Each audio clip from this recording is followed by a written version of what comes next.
جب بھی آپ کو زندگی میں،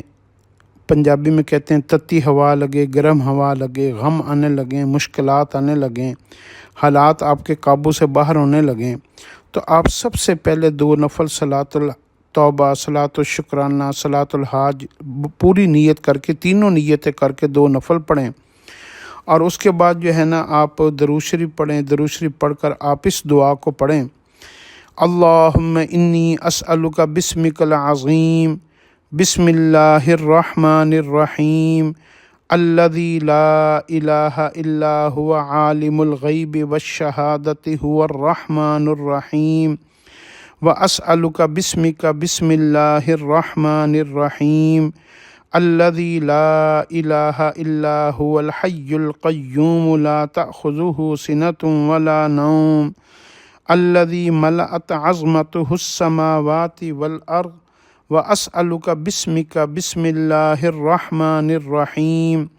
الذی لا الہ الا هو انت لہ الوجوہ وخشعت لہ الابصار ووجلت لہ القلوب من خشیتہ،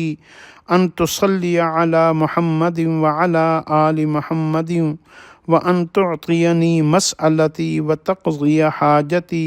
برحمتک یا ارحم الراحمین۔ اس کے بعد اپنی ضرورت کا آپ نام لیں اور اللہ سے اس کی ضرورت کو پوری کرنے کا سوال کریں۔ انشاءاللہ یہ دعا آپ کی ضرور قبول ہوگی، اور یہ دعا کسی جاہل کو مت سکھایا کریں، ورنہ اس کی جو ہے نا کو غلط دعا بھی قبول ہو سکتے، اس کے بارے میں اس حد تک کتابوں میں لکھا ہوا ہے۔ تو اس دعا کو آپ اپنی جو ہے نا حاجات کے لیے یاد کریں، اور کچھ اگر آپ ایک دعا کو 70 مرتبہ پڑھ لیں گے تو وہ دعا آپ کو ویسے ہی زبانی یاد ہو جائے گی۔ کوشش کریں کہ ہر دعا کو زبانی یاد کرنے کی عادت بنائیں، اس طریقے سے آپ کو دعاؤں سے محبت ہو جائے گی، دعائیں یاد کرنے کا شوق پیدا ہو جائے گا،